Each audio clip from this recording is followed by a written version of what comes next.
बाल्यावस्था एवं उसका विकास विषय में आज हम बालकों को आत्महत्या से बचाने के उपाय जानेंगे।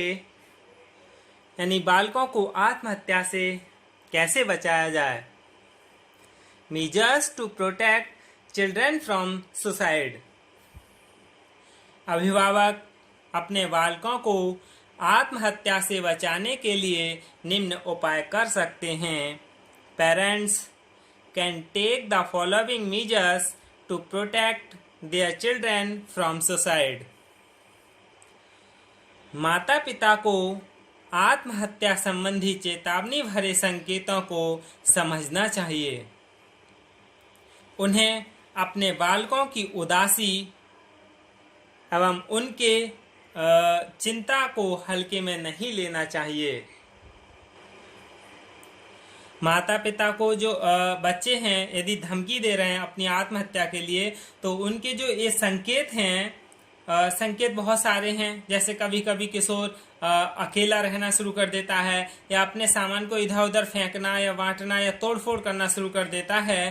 तो इस तरह की चेतावनी को समझना चाहिए। उन्हें अपने बालकों की उदासी एवं चिंता को हल्के में नहीं लेना चाहिए।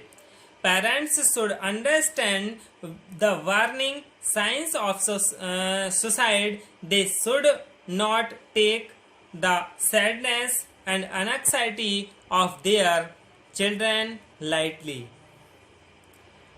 आत्महत्या की धमकियों को मात्र किशोर ड्रामा नहीं समझना चाहिए।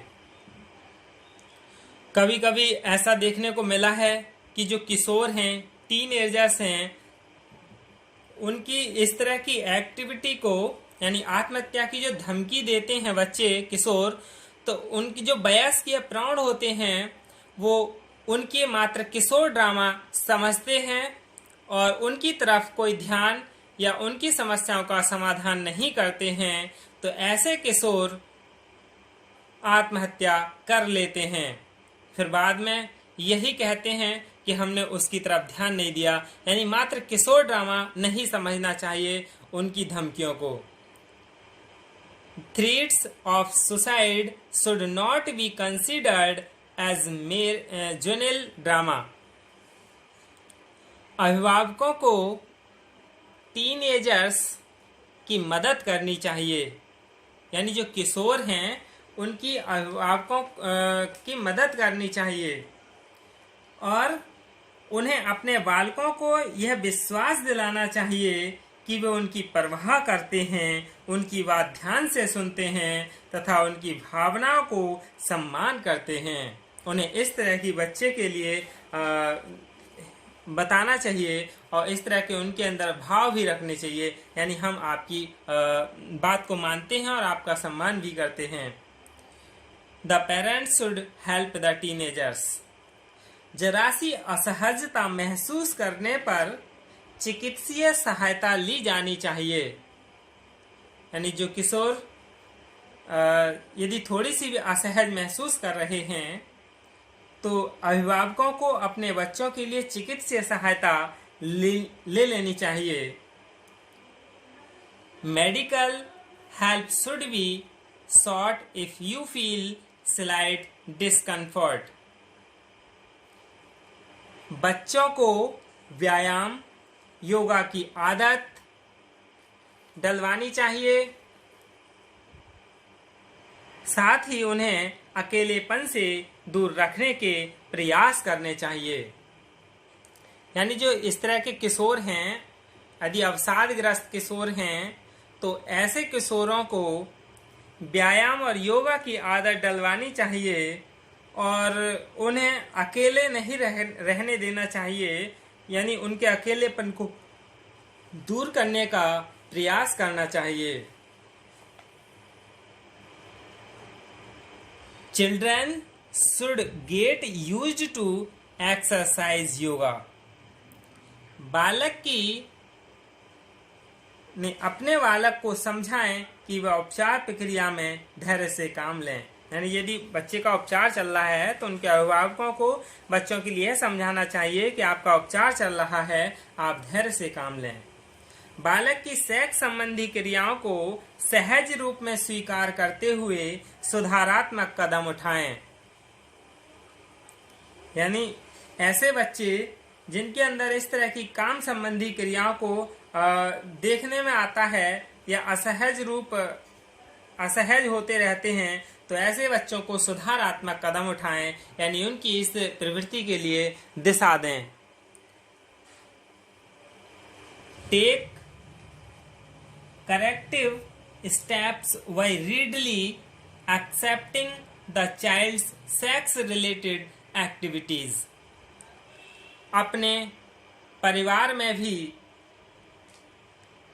किसी भी प्रकार का हथियार ना रखें, क्योंकि किशोर अपनी संवेग और भावना पर काबू नहीं कर पाते हैं, तो वह जिनके घर हथियार रहते हैं वह उनका गलत प्रयोग करते हैं, यानी कभी कभी धमकी देते हैं और अंत में वह अपनी आत्महत्या तक कर लेते हैं। इसलिए ऐसे परिवारों को जिनके किशोर अवसादग्रस्त हैं उन्हें हथियार नहीं रखें भी तो सुरक्षित तरीके से रखें। ऐसी दवाइयां भी घर में ना रखें जो आत्महत्या का कारण बन सके। Do not carry any weapon in your family. Do not keep any medicine in the house that can cause suicide. यानी ऐसी कोई दवाई भी ना रखें घर में जिससे कि कभी क्रोध में आकर कोई अपने संवेग या भावना पर काबू ना रख पाए और वह अंत में ऐसी दवाइयों का सेवन ना कर सके। इसलिए ऐसी दवाइयों को अपने घर ना रखें। अब हम डिप्रेशन के कारण जान लें। Causes of depression. परिस्थिति जन्य डिप्रेशन इन कारणों से भी हो सकता है, से बेरोजगारी, आर्थिक नुकसान, एकाकी जीवन, परीक्षा में असफल होना, पारिवारिक मतभेद, संबंध विच्छेद, परिवार का टूटना बिखरना, आत्मीय परिजनों का विछोह या निधन, पारिवारिक, सामाजिक व आर्थिक परिस्थितियों से उत्पन्न तनाव, व्यक्ति में मृत्यु का भय उत्पन्न कर देने वाले गंभीर रोग, ये सभी क्या हैं? अकारण ही होते हैं और ये रोग कभी कभी आनुवंशिक भी होते हैं। यही सब क्या है? डिप्रेशन के कारण हैं। अब हम इनके उत्पत्ति के कारण जान लें, एंड इट्स रूट्स। हमारे मस्तिष्क में कुछ विशिष्ट रसायन मौजूद रहते हैं जिनका सीधा संबंध डिप्रेशन या मैनिया से है। जब रोगी के मस्तिष्क में इन रसायनों की कमी हो जाती है तो डिप्रेशन के लक्षण उत्पन्न होते हैं, और जब मस्तिष्क में इन रसायनों की मात्रा औसत से बढ़ जाती है तो मैनिया नामक रोग की उत्पत्ति होती है। यही क्या है? यानी डिप्रेशन अवसाद की उत्पत्ति के कारण है, यानी डिप्रेशन के कारण है। तो यही क्या है? जो बालक हैं उनको आत्महत्या से बचाने के उपाय हैं। धन्यवाद।